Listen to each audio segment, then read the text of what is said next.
إذن استطاع السيد فوزي القجع رئيس الجامعة الملكية لكرة القدم أن يقنع رئيس الفيفا جياني إنفانتينو والتدخل شخصيا بعد اتصالات مع باتريس موتسيبي لتأمين رحلة مباشرة من الرباط إلى مدينة قسطنطينية الجزائرية.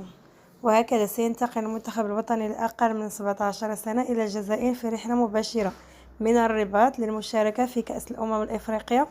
التي ستنطلق يوم 29 أبريل القادم، المؤهلة لكأس العالم التي تشرف عليها الفيفا.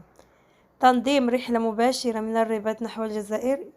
يعبر على قوة المغرب وموقعها الحساس في الكاف والفيفا وتأثيره البالغ في كل القرارات، عكس ما تذهب إليه بعض الجهات التي تحاول تقزيم دور فوزي القجع وتشكك في إمكانية المغرب ومكانته داخل الكاف والفيفا. الجزائر التي اعتبرت مطالبة المغرب برحلة مباشرة من الرباط بالمستحيلة واعتبرتها مسألة